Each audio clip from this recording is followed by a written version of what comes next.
지난주에 함께 나눈 말씀은 빛이 나는 인생이 되라입니다. 빛이 나는 인생을 좀 사셨나요? 빛이 나는 인생을 좀 사셨나요? 네. 어두움에 계속 계셨나요? 네. 오늘 우리는 빛이 나는 인생이 되기에서 이제 사랑하는 삶 살기로 다시 돌아갑니다. 사도 바울이 고린도전서 13장 사랑장에서 그렇게 강조하였던 그 사랑의 삶이 오늘 사랑의 사도라고 하는 별명을 갖고 있는 이 요한에 의해서 다시 한번 강조되고 있습니다. 오늘 말씀의 초점은 이것입니다.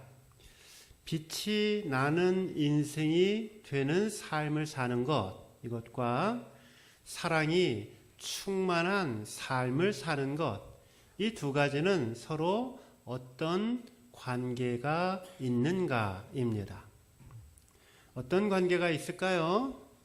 아마도 깊은 관계가 있겠지요.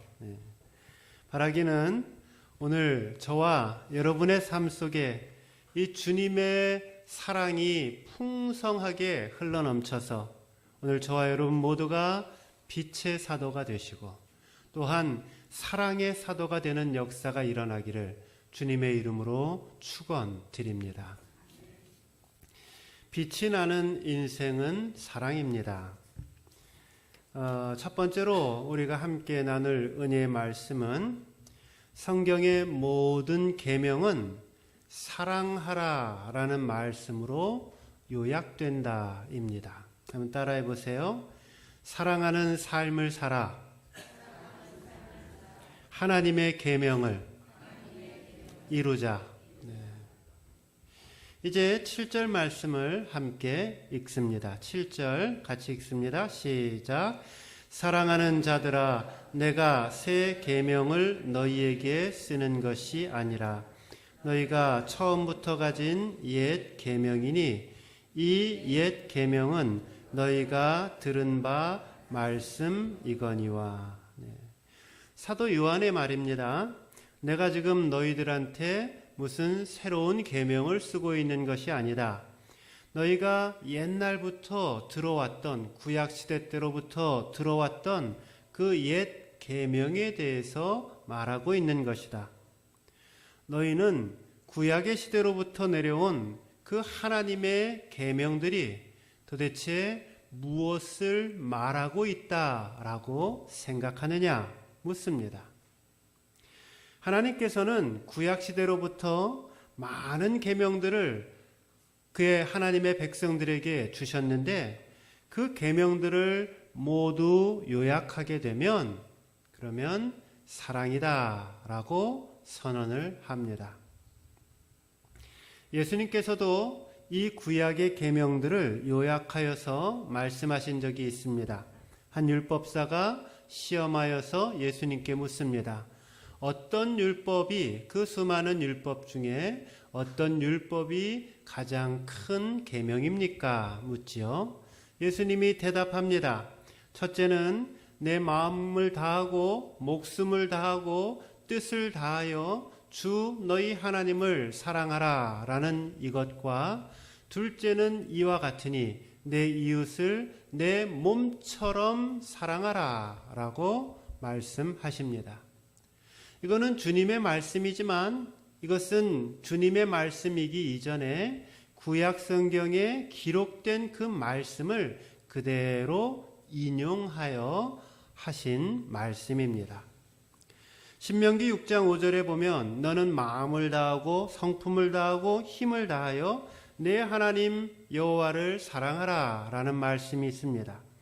또 레위기 19장 18절에 보면 원수를 갚지 말며 동포를 원망하지 말며 이웃 사랑하기를 내 몸과 같이 하라라는 이 말씀을 인용하여서 우리 주님이 이 사랑의 중요성을 말씀해주고 있었던 것입니다.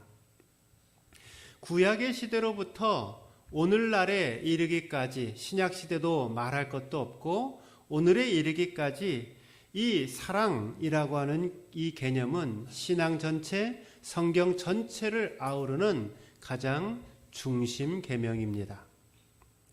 이 말씀을 오늘 저와 여러분의 신앙생활에 적용을 해보면 이런 것입니다. 하나님, 제가 얼마나 열심히 예수님을 잘 믿는지 아세요? 저는 1년 내내 한 번도 빠지지 않고 예배를 주님 앞에 잘 드리고 있답니다. 수요예배도 참석을 하고 있고 금요 기도에도 웬간하면 빠지지 않고 하나님 앞에 나와 참여하려고 합니다. 그리고 11조도 합니다. 또 교회 봉사도 열심히 합니다. 그것도 너무 기쁘고 감사한 마음으로 이 모든 섬김과 봉사들을 하고 있습니다. 하나님, 저 이쁘지요? 하나님, 저 축복해 주셔야지요. 그때 우리 주님이 말씀하십니다. 내가 뭘 잘못 알아도 한참 잘못 알고 있구나. 참된 신앙은 그것만이 아니란다.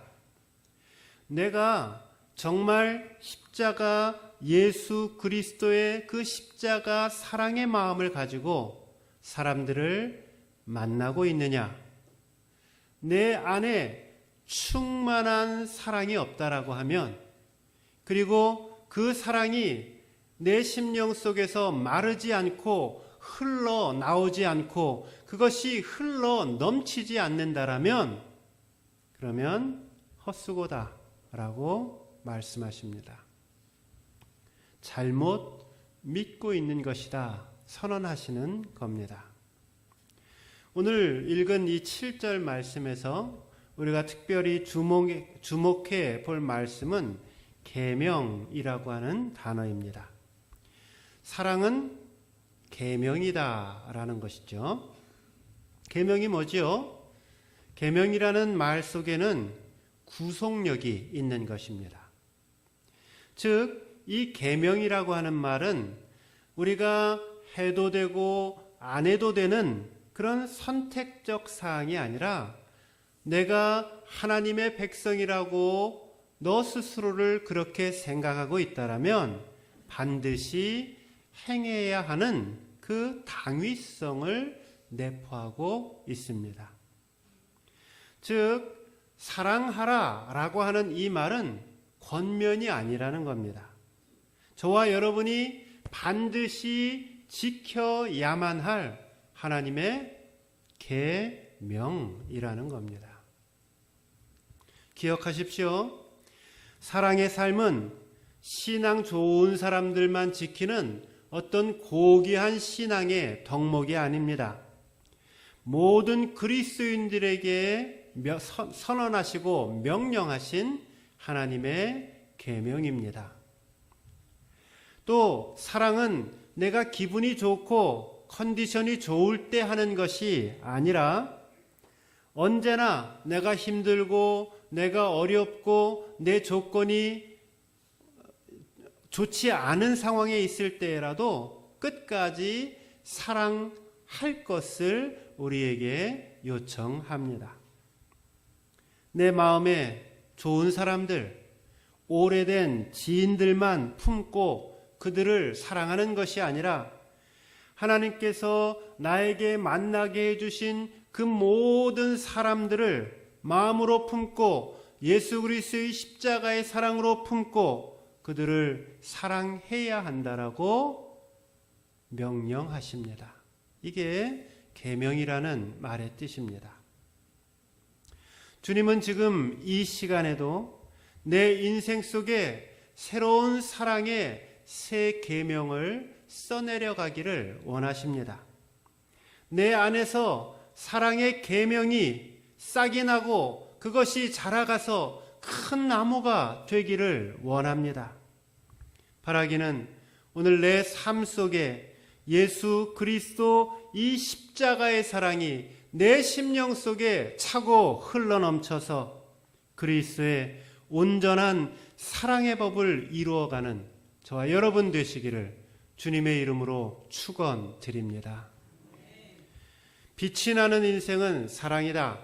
두 번째, 형제를 미워하는 자는 어두움에 있는 것이다 말씀합니다. 한번 따라해 보세요. 형제를 미워하면, 그것도 하나 잘 못 맞히세요. 다시, 형제를 미워하면 어두움에 있게 된다. 네.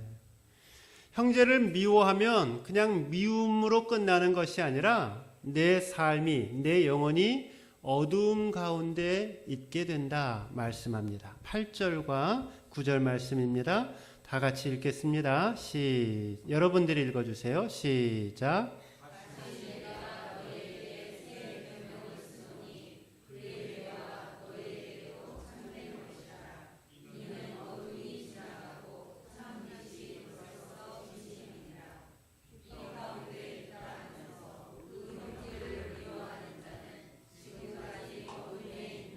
네, 여기 8절 말씀 보면 우리가 일전에 살펴본 빛이라는 말, 그리고 어두움이라고 하는 말, 이 두 단어가 등장을 합니다.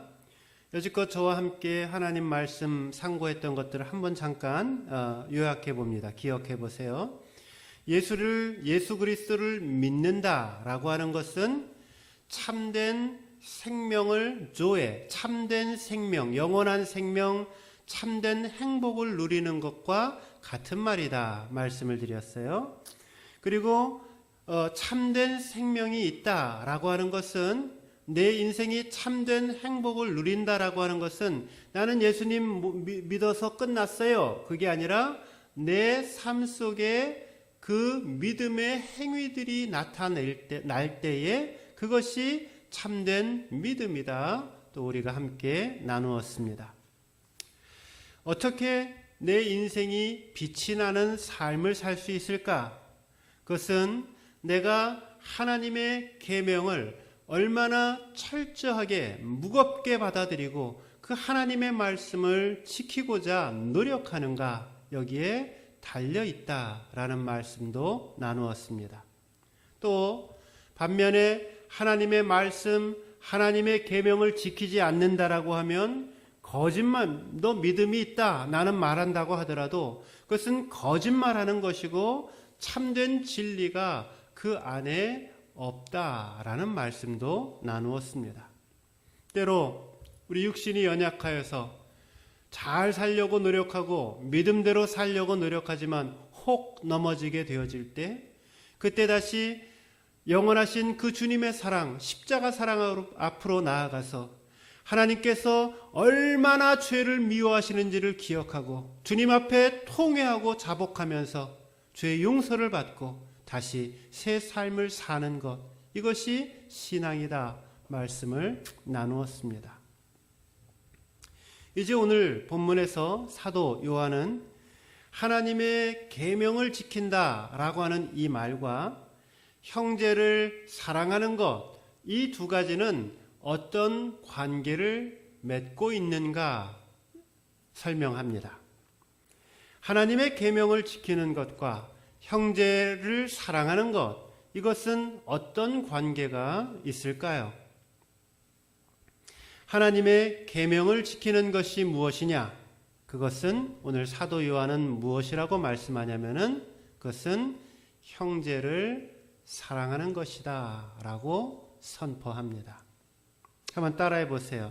하나님의 계명을 지키는 것은 형제를 사랑하는 것이다. 거꾸로 말하면 뭘까요? 나는 믿음 생활 잘하고 있어요. 나는 하나님의 말씀을 잘 지키려고 노력하고 있어요. 나는 하나님의 계명대로 순종하며 살려고 노력하고 있어요. 근데 나는 누군가를 미워해요. 이거 거짓말이다라는 겁니다. 내가 형제를 미워하고 있다라고 하면 그것은 아직도 어두움 가운데 있는 사람이다라고 사도 요한은 선포하고 있는 것입니다. 거꾸로 얘기를 하면 내가 참 빛 가운데 있는 사람이라고 하면, 내가 참 계명 가운데 있는 사람이라고 하면 반드시 사랑 가운데 있다라고 선언하고 있는 것입니다. 다시 말씀을 드리면, 내가 누리고 있는 나의 영생, 나의 생명이 참된 것이 되기 위해서는 그것이 생각의 변화뿐만이 아니라 내가 빛된 삶을 살아가야 하는 것이고, 그리고 이 빛된 삶이라고 하는 것은 다름 아닌 사랑의 실천이다라고 선포합니다. 이것이 사도 바울의 그 영혼을 가득 채우고 있는 빛이라는 말, 또 생명이라고 하는 말, 그리고 사랑이라고 하는 말의 그 결합체인 것입니다. 생명을 가진 사람은 빛의 삶을 사는 것이고, 빛의 삶을 사는 사람은 사랑의 삶을 사는 것이다. 이것을 오늘 모든 믿는 자들에게 가르쳐 주기 위해서 오늘 사도 요한은 그토록 강력하게 선포하고 있습니다. 한번 생각해 보세요.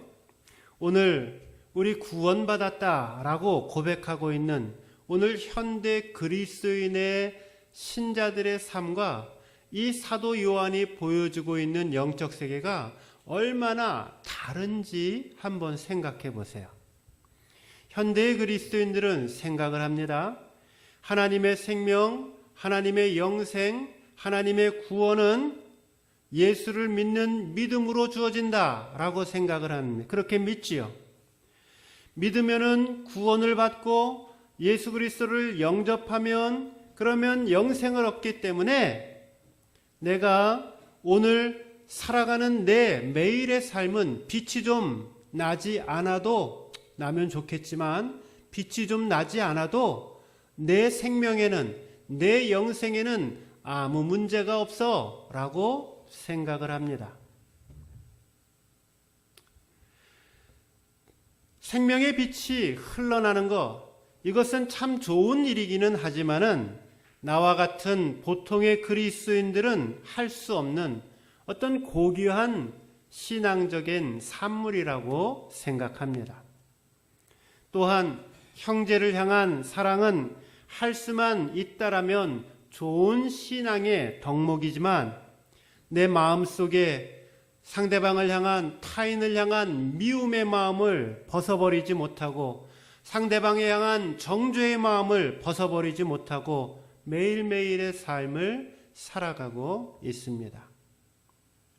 그 결과는 무엇이 될까요?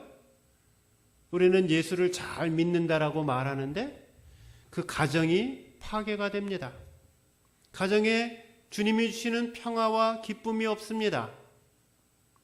교회는 건강하지 못하게 됩니다. 직장과 우리의 삶의 처소에서 마땅한 그리스도인의 빛을 발하지 못하며 살아가고 있습니다. 성경 말씀 표현으로 돌아가면 길가에 세상을 밝히는 소금이 되어지는 것이 아니라, 세상의 맛을 내는 소금이 되는 것이 아니라 길가에 버리어져서 그냥 밟히고 마는 그러한 소금으로서의 삶을 살아가고 있습니다.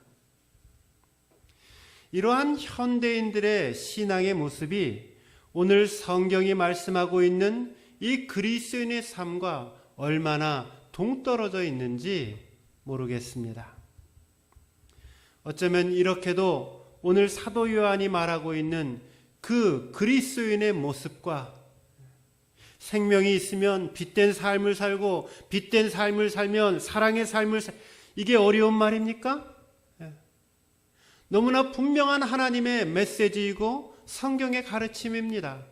근데 우리는 예수는 믿었다라고 말하고 나는 생명을 갖고 있다라고 말하는데 빛은 이만큼 가 있고 사랑은 이만큼 가 있고 나는 괜찮아.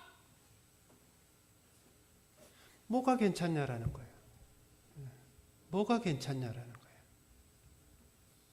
여러분, 그 믿음이 여러분을 진정 구원할 믿음이라고 여러분 생각하십니까?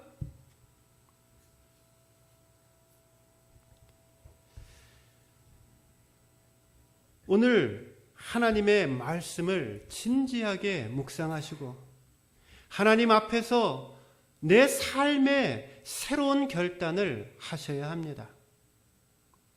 하나님의 말씀이 내 마음속에 깨달은 바가 되어지고 성령님이 강권하실 때에 그 하나님의 말씀 그대로 순종하는 역사가 있기를 주님의 이름으로 축원드립니다.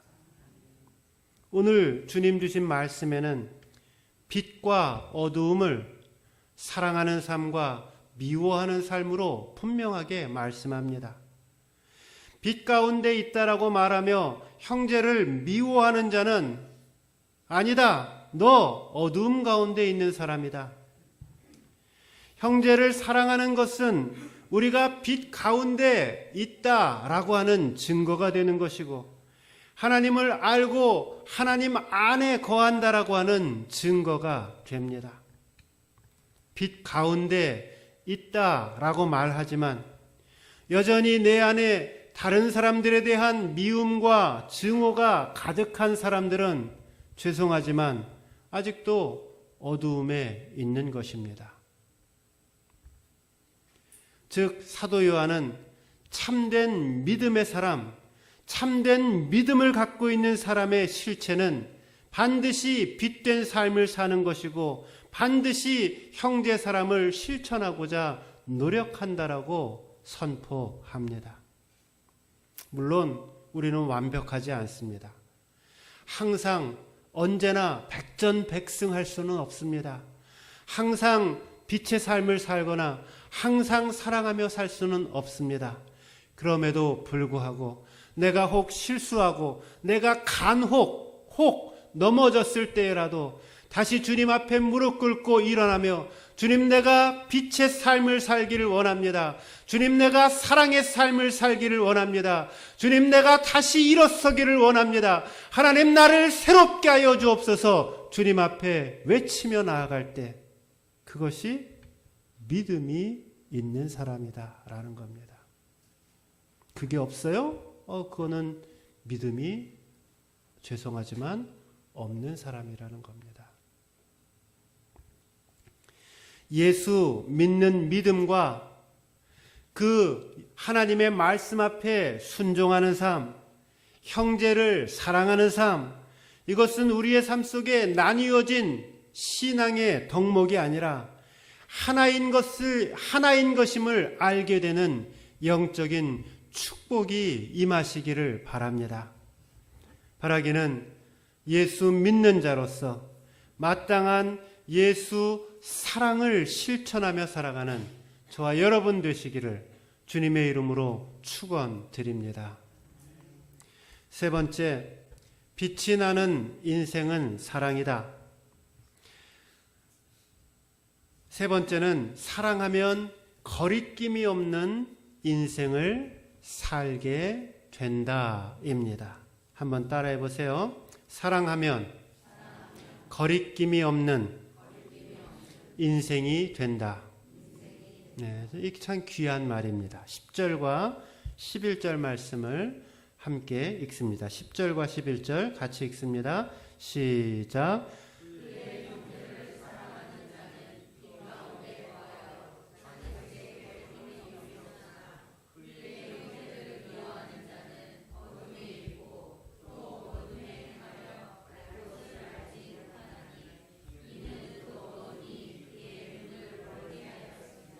아멘. 네. 하였음이니라. 네. 우리는 살면서 여러 사람을 만납니다. 그런데 우리가 만나는 사람 중에 특별히 거리낌이 없는 사람들을 간혹 만나게 됩니다. 다른 사람들이 보아도 저 사람은 참 거리낌이 없는 인생을 살아라고 평가를 하고 스스로가 생각해도 참 거리낌이 없는 그러한 멋진 인생이 있습니다. 거리낌이 없다는 것은 자기 마음대로 산다는 뜻이 아니에요. 이 거리낌이 없는 인생은 사람들은 생각할 때 돈이 많이 있으면은 거리낌이 없는 인생을 살 거라고 생각합니다. 그렇지가 않습니다. 돈이 우리 인생을 거리낌이 없는 그러한 인생으로 만들지 못합니다. 혹은 가방끈이 길다라고 무슨 박사가 되었다라고 해서 남들보다 더 많이 배웠다라고 해서 거리낌이 없는 인생이 되는 것도 아닙니다. 거리낌이 없는 인생, 여러분 기억하십시오. 그것은 내 인생에 사랑이 충만할 때에 그때 내 인생이 거리낌이 없는 인생이 되는 것입니다. 후회함 없이 사랑하면 그 인생은 하나님 앞에서, 사람들 앞에서, 또 자신 앞에서 거리낌이 없는 인생이 됩니다. 요즘 수요일날, 금요일날 저희 집 동네에서 타고 다니시는 분들이 저희 차를 같이 타고 이제 교회를 오게 됩니다. 이런저런 얘기를 재미있게, 요즘 재미가 있어요. 차 타고 다니면서 재미있게 나누는데, 그중에 이렇게 어떻게 하다 보니까 이제 제 청년 때 저희 어머님을 병간호했던 때가 기억이 났습니다. 어떻게 하다 보니까 그 얘기가 나왔어요. 권면하다가. 근데 제가 이제 대학원을 다닐 때였는데 나이가 25살 때였죠.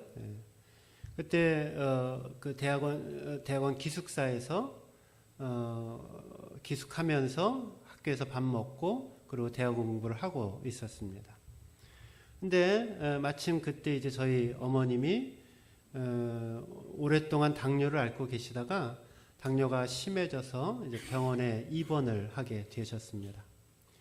근데 저희가 삼형제가 있는데 그때 저희 큰형님은 외국에 나가셨고 둘째 형님은 뭔 일이 있어서 그랬고, 그래서 제가 막내였지만은 제가 이제 저희 어머님 병간호를 하게 되었습니다. 근데 이제 집에 아무도 없으니까, 또 병원에 아무도 없으니까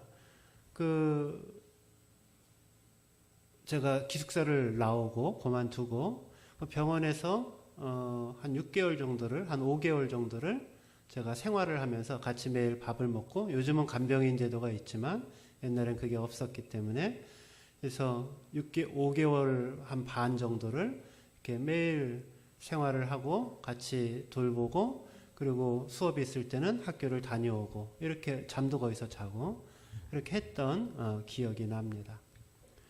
제가 2번 저희 부모님에 대해서 생각할 적이 있었는데, 한 번은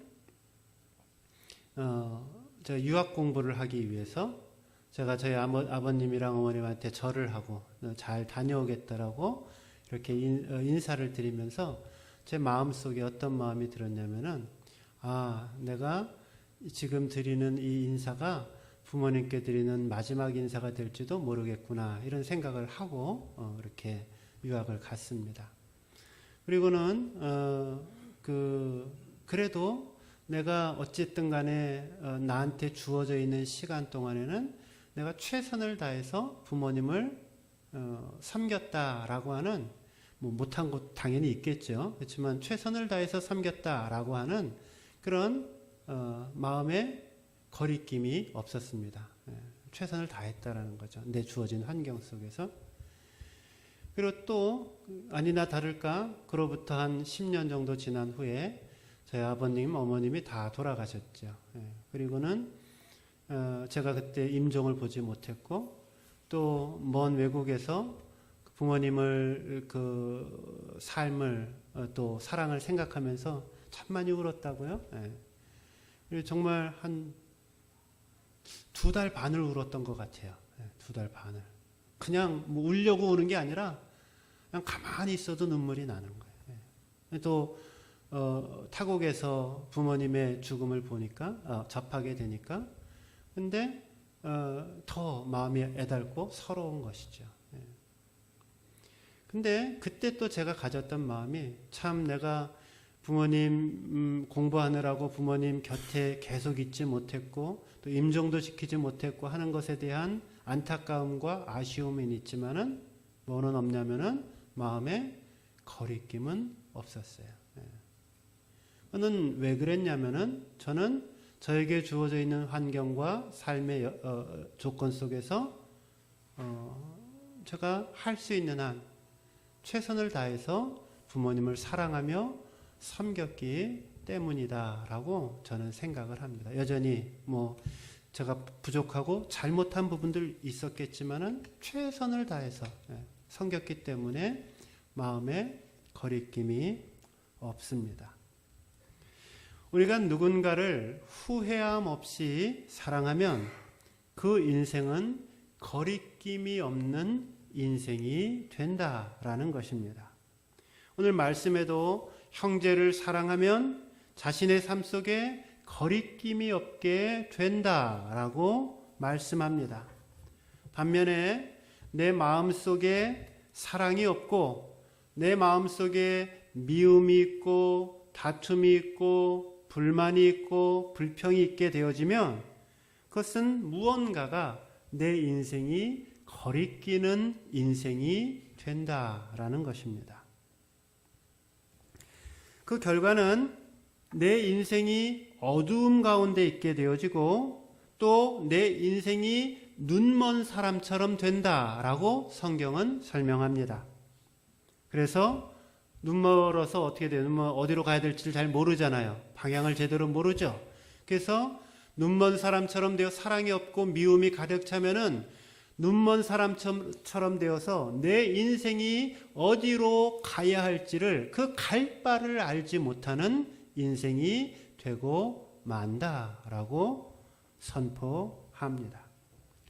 사랑이 충만하지 못하면은 그 인생은 방황하는 인생이 되는 것입니다. 갈 바를 알지 못하는 것입니다. 이처럼 사랑이 내 삶을 충만하게 지배하지 못할 때에 내 인생이 어디로 갈지를 알지 못하게 됩니다. 여기 어려운 말이 아니죠. 여러분, 가정에 남편이랑 아내가 서로 사랑하지 않고 맨날 치고받고 싸우고 욕하고 저주하고 무슨 천년 만에 만난 원수처럼 서로 눈 흘기고 그러고 있으면 그 가정이 어디로 가야 될지, 내 인생이 어디로 가야 될지, 우리 가정이 어디로 가야 될지, 내가 왜 사는지 그 어떻게 할 수 있겠습니까? 그렇지 않겠어요? 근데 가정이 사랑이 충만하고 부부간의 우애와 사랑이 돈독하고 서로를 격려하고 배려하고 이해하고 사랑하면 그러면은 안 보이던 길도 보이는 거예요.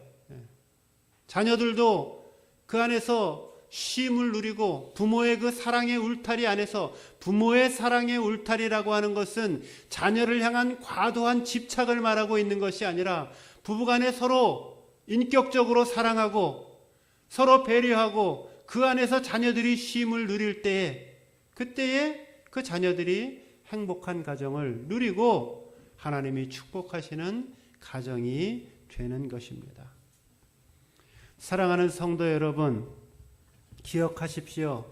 저와 여러분은 남을 미워하고 증오하기 위해서 태어난 사람이 아닙니다. 오히려 저와 여러분은 다른 사람들을 이해하고 배려하고 용서하고 사랑하기 위해서 태어난 사람인 줄로 믿으시기 바랍니다.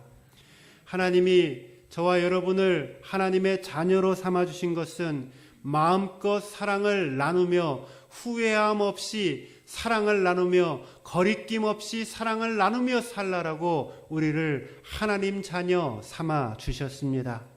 바라기는 이 풍성한 주님의 사랑이 우리 안에 더욱더 넘쳐날 수 있기를 주님의 이름으로 축원드립니다. 풍성한 그리스도의 사랑이 내 안에 풍성한 사람이 되기 위해서 꼭 기억해야 할 두 가지 신앙 원리를 말씀드립니다. 어떻게 사랑의 사람이 될 수 있는가? 첫째, 십자가 앞에 엎드려 져야 합니다. 따라해 보세요. 십자가 앞으로. 다시요. 십자가 앞으로 나아가라. 네. 내가 사랑의 사람이 되기 위해서는 내 노력으로 열심히 한다라고 사랑의 사람이 되는 것이 아니라는 겁니다. 내가 진정 그리스도의 풍성한 사랑을 누리고 하나님이 말씀하신 이 사랑이 내 안에서 싹트고 그것이 아름답게 자라가기 위해서는 십자가 앞으로 나아가는 것입니다. 사랑의 사람이 될 수 있는 유일한 원천은 하나님의 사랑 가운데, 예수 그리스도의 십자가 사랑 가운데 내가 먼저 충만히 거하는 것입니다. 왜냐하면 모든 사랑의 능력은 나로부터 오는 것이 아니라 바로 십자가 예수 그리스도의 사랑으로부터 오기 때문입니다. 십자가 앞에 무릎을 꿇고 눈을 감고 그 십자가 앞에 엎드리면 여러분은 무엇이 보이십니까? 저는 나의 허물, 나의 죄악, 정말 나 같은 사람까지도 사랑하시는 그 주님의 놀라운 사랑이 기억됩니다. 이 세상에 나 혼자만 있다 하더라도 하나님이 나를 위해서, 예수 그리스도가 나를 위해서 십자가에 달려 돌아가실 만큼 나를 사랑해 주시는 그 주님의 사랑을 기억하게 됩니다. 도무지 구원받을 수 있는 조건이라고는 하나도 갖추지 못한 나를 끝까지 사랑하시고 끝까지 붙들어 하나님의 자녀 삼아주시는 그 예수님의 그 놀라운 사랑의 모습을 기억하게 됩니다. 저는요, 누군가를 미워하고 정죄할 만한 사람이 못 됩니다. 왜냐하면 저렇게 잘난 사람이 되지 못하기 때문입니다. 부족한 죄인을 품어주시는 그 주님의 사랑이 아니라고 하면 결코 하나님의 이 사역을 감당하지 못할 사람입니다. 주님의 사랑이 아니면 결코 목회자로서 살아갈 수 없는 연약한 신부님을 저 자신이 너무나도 잘 알고 있습니다. 오직 주님의 은혜로만, 주님의 사랑으로만 설 수 있는 사람인 것을 제가 알기 때문에 하나님께서 허락해 주시는 그 모든 사람들을 어찌하든지 이 십자가 사랑 힘입어 사랑하고자 노력하며 주님 앞에 엎드리는 것입니다. 내 마음이 메마르고 어두워질 때에 십자가 앞으로 나아가야 합니다. 그 십자가 앞에서 나의 그 수많은 죄악들을 없는 것처럼 여겨주시고 그 죄와 허물들을 위해서 돌아가신 그 주님의 사랑을 깊이 있게 묵상하게 될 때에 내가 사랑하지 못할 사람 아무도 없다라는 것을 깨닫게 될 줄로 믿습니다. 둘째는 성령님을 의지해야 합니다. 사랑할 만한 힘이나 능력이 나에게 없다라는 것을 인정해야 합니다. 하나님의 사랑은 오직 성령님의 도우심만을 통하여 우리에게 온전히 실현될 수가 있습니다. 나는 할 수 없지만은 성령님은 하실 수 있습니다. 하나님은 성령으로 말미암아 우리에게 사랑할 수 없는 사람들까지도 사랑할 수 있는 능력을 우리에게 허락해 주셨습니다. 따라서 내가 참된 그리스도인이라고 한다면 하나님, 나는 사랑할 수 없습니다 라는 말을 할 수가 없는 것입니다. 성령님으로 말미암아 이미 하나님의 사랑이 내 안에, 우리의 마음 안에 부은 바가 되었기 때문입니다. 그러므로 우리는 사랑해야 되고 또 사랑할 수 있습니다. 오늘 내 삶이 사랑의 사람이 되기 위하여 성령님 앞에 엎드려 져야 합니다. 겸손한 심령이 되어서 성령님께서 내 마음을 다스리실 수 있도록 주님 앞에 내 삶을 내어 놓으셔야 합니다. 사도 요한의 별명을 제가 아마 서론 시간에 설명을 드렸던 것 같아요.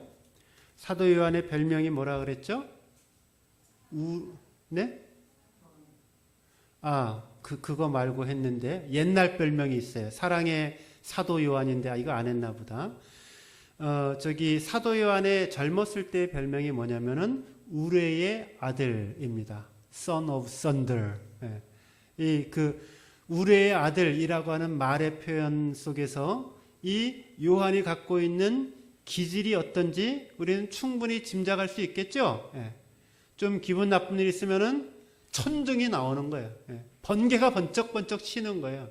성질이 불같은 거죠. 그런데 이 요한이 나중에는 뭘로 바뀌었어요? 사랑의 사도로 바뀌었어요. 이 천중의 아들이 이 사랑의 사도로 바뀔 수 있었던 이유는 그것은 자신의 기질을 잘 갈고 닦아서가 아닙니다. 자신의 성품을 잘 연마해서가 아니라 십자가 앞에 예수 그리스도의 사랑을 깊이 묵상하고 그 십자가 앞에 나아갔고 또 나는 할 수 없다라는 걸 주님 앞에 인정하며 성령님의 다스림을 간구하며 나아가서 결국 사랑의 사도로까지 불리움을 받게 되었습니다. 요한이 변해서 그 천중의 아들이 변해서 사랑의 사도가 되었다라고 하면 오늘 저와 여러분도 희망을 가질 수 있습니다. 오늘 저와 여러분도 십자가의 사랑을 기억하시고 성령님의 다스리심을 구하며 나아가야 합니다.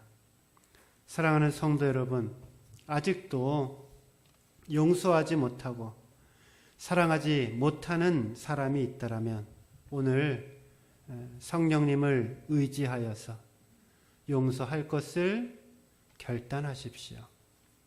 사랑할 것을 결단하십시오. 사랑은 믿음의 결단입니다. 사랑은 내 마음속에 사랑의 감정이 떠오르는 것이 아니라 사랑하겠다라고 주님의 힘을 힘입어서 십자가 사랑을 힘입어서 성령님을 힘입어서 내가 주님 주시는 그 힘으로 사랑하겠습니다라는 믿음의 결단이라는 겁니다. 십자가의 용서와 그 사랑을 생각하면서 내가 의지적으로 상대방을 품고 사랑하겠다라고 선택하고 그렇게 고백하는 것입니다. 여러분, 마귀가 하는 일이 뭔지 아세요? 마귀 디아볼로스라는 말인데 이 말의 원래의 뜻은 갈라놓는다라는 것입니다. 여러분, 마귀가 하는 일은 갈라놓는 일입니다. 성도와 성도를 갈라놓는 것, 마귀가 하는 일입니다.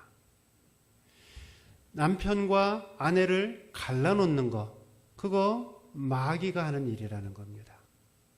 사단의 근본적인 역사는 무엇이냐면 사람과 사이에 틈을 내게 하고 하나님과 믿는 사람들 사이에 틈을 내고 믿는 사람들과 믿는 사람들 사이에 틈을 내고 그 안에 분쟁과 불행의 씨앗을 심고 서로를 갈라놓게 하는 것, 이게 원래부터 마귀가 하는 그 중심된 일이라는 겁니다. 그래서 디아블로스, 갈라놓는다라는 뜻을, 마귀라고 하는 말이 갈라놓는 자라는 뜻을 가지고 있습니다.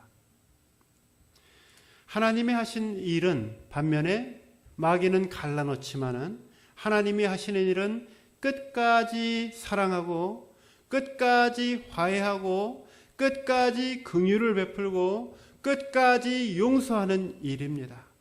사랑하는 성도 여러분, 마귀의 종노릇하며 인생을 살지 마십시오.